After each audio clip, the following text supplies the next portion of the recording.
Okay guys, umpisahan natin tong may gagawin tayong gamot. Yung mga gamot sa kasukasuan, sa sumasakit na mga muscle pains, mga arthritis, yung mga pag tayo ay nagka-cramps, yung ating mga tuhod, yung ating balikat, yung ating likod, yung ating mga muscles, yung mga muscles sa ating braso, sa ating siko, basta yung lahat na sumasakit sa atin pag tayo ay napagod o na strain, ganyan. So meron akong isang natutunan ko rin to. Ang kakailanganin lang natin dito sa gamot na to, homemade remedy. Ang kailanganin lang natin is yung yung buto ng avocado. Kahit yung hilaw pa or yung hinog na, pwede yun. It doesn't matter, basta siya. Basta buto ng avocado. Basta buto siya. Mapa man ito na bulok na or hilaw pa at hindi pa nahinog. Okay lang yun. Basta ito ang main ingredients natin. Tapos kakailanganin natin ng tumbler, yung paglalagyan natin nito mamaya. Tapos kailangan natin ng alak. It doesn't matter kung anong alak na lang. Kung ano meron kayo dyan, kung ano available, kung ano sa inyo. Yan, yung nabili ko kasi, yung alam nyo na to, hindi kailangan ipaano. Alam nyo na to din, yung mga mahilig sa Korean wine, alam nyo na yan. So yan ang aking gagamitin ngayon. Ang gagawin lang natin is, ang kailangan natin ng kutsilyo at saka cutting board. Kasi natin to, ikakat natin sa mga cubes para mamaya na maibabad natin. Ibababad kasi natin siya dito sa wine or alak, anything. So tara, samahan niyo ako para natin muna. Medyo na kasi siya, tawag dito. Natuyo na kasi few days ko na itong tinanggal sa avocado. Yung avocado kasi nahinog na kinain ko. Hindi ko kaagad nagawa itong gagawin ko na to na vlog. So ngayon lang ako nagkaroon ng oras. So tara, gawin na natin ngayon habang maaga pa.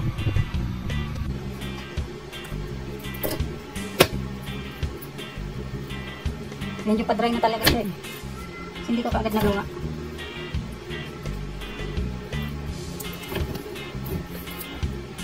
Gagawin lang natin siyang ganito.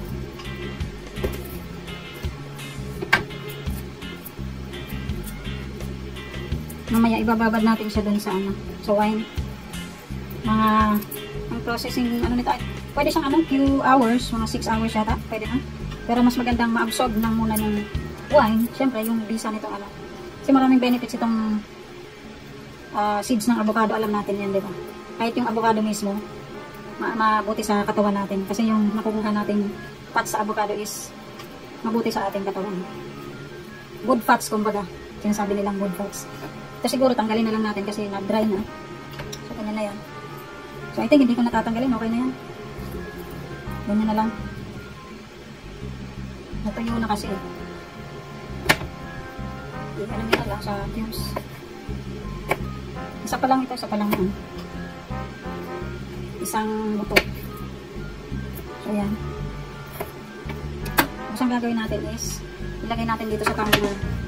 Tapos mamaya ibubuhos natin dito yung wine para ibabad natin to.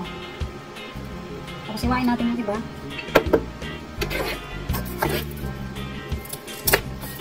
Yan, ganyan dapat yun, hindi siya nabulok. At dry na kasi. Yan yung buto talaga ng avocado, ganyan yung itsura na. So iwain na natin. Hindi natin kakainin to. Ibababad natin sa wine. Tapos yung parang yung concentration kapag na-absorb na niya absorb nito yung wine, yun na yung natin, gamot. Homemade na gamot sa mga mahapting kasukasuan, halimbawa sa tuhod, sa sakong, sa braso, sa ating likod, sa shoulder. Yan. Pwede natin i-haplos yung ito. Yung results ng pinagbabara natin. Hindi na natin kakainin itong mga mismo. Ito po.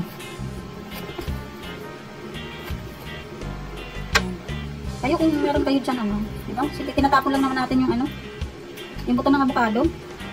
Gawa nyo ng ano, ng paraan. Kasi, one time, maano eh, kakailanganin mo yung kampahin. Try nyo din sa inyo kasi ito nabasa ko lang din pero kaya nga ito try ko ngayon kung effective nga ba. Kasi marami nagsasabi na yun na nga, effective daw siya. So susubukan ko. I think ibababad ko ito ng mga 48 hours, mga 2 days. Okay na siguro yan para makuha yung ano na ito, visa.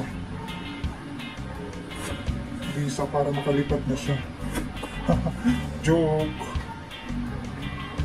Hindi yung ano niya. Kung maalis nga ba yung pangananakit ng ating tuhod, paa. Lagay natin dito sa ating lagayan. Ang dalawang buto pa lang yan. We have 4 more.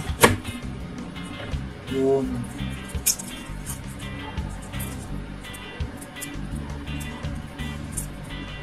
Pero pag bagong hiwa kasi ito, pag bagong kong kinuha, hindi siya ganito pag-dry. Maano mo to fresh. Fresh pa yung buto. Dito lang kasi nagawa agad itong vlog na to. Pero intended ko talaga siya na i-vlog. May busy man sa work. Kaya hindi ko pa agad nagawa. Ngayon lang ako nagpa-oras. So ganyan.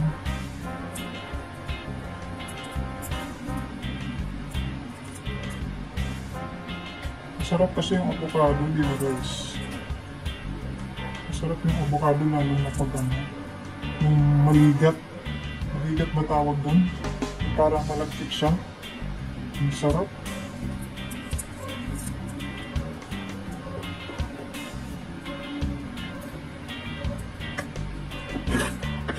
Ano pa yung nakukuha natin sa avocado?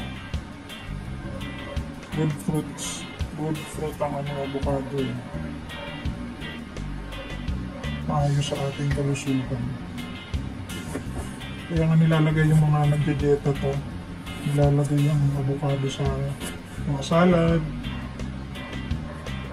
Sa kung ano-ano pa. Diba?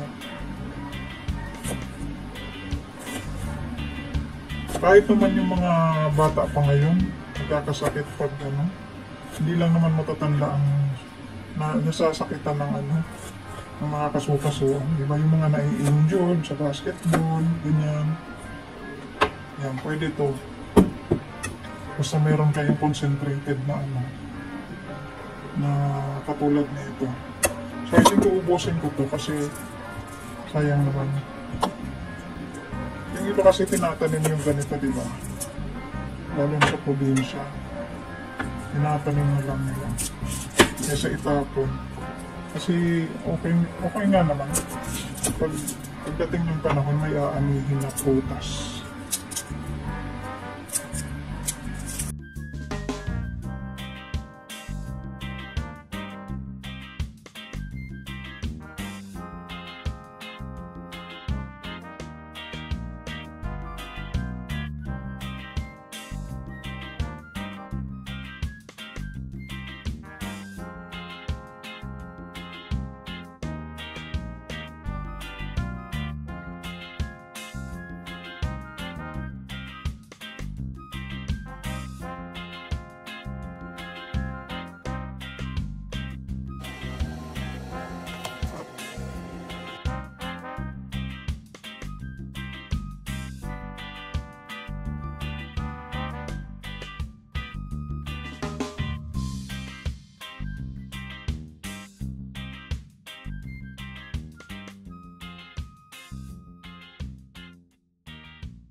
Guys, ayan na. Ito na yung 1 week. Mahigit na to. Ngayon ko lang siya itatry na na i-apply sa masakit kasi yung aking yung aking tuhod. So try nating i-apply ang aking ginawang yung buto ng avocado at saka soju, yung alak. Social soju. Korean wine. So, i-apply natin sa sa aking kaso-kasuan. Sa aking tuhod. And guys, yung aking tuhod, lalagyan ko na siya nitong aking ginawang gamot-gamutan. Naalala ko ito yung ginagamit ng mama ko sa wala, wag natin kwento. Basta ipapakita ko sa inyo ngayon kung paano natin to i-apply. Yun. Ganun lang. So, yan lang guys. Ganyan lang yan. Lasang siya, mabango. Kasi yung wine mabango. Yung soju. Sana ba yung bote? Ayun, ganyan. Mabango siya. Para siyang parang wine. So, yun lang guys. Anything na sumasakit sa inyo, sakit ng tiyan, yung mga kasukasuan nyo, sa mga injuries ng sa mga laman-laman, pwede mo tong i-apply. So, titingnan natin. Pero malamig-lamig siya. Tingnan mo, nung in-apply ko. Parang malamig-lamig siya. Parang lumamig yung aking tuhod. So, try nyo na guys. Napakasimple ng ng ingredients nito. Yung lang, di ba, may avocado kang kinain. Kunin mo yung, yung buto. Tapos, bumili ka ng anything, any wine. I think pwedeng beer, pwedeng gin. Depende sa inyo kung anong gusto nyo. Basta, alcohol content siya. Pwede mong gamitin siyang panglagay nito. Yun lang. Alcohol, yung buto ng avocado, at saka yung, syempre, yung lalagyan, yung jar. Yun lang ang kailangan nyo. Tapos, iwain nyo siya ng maliliit na ganyan kung gusto mo mas malalaki. Pero mas maganda yung ganito para yung absorbent nung wine, niya agad. So, yun lang guys. Thank you so much for watching. Bye. Try nyo na.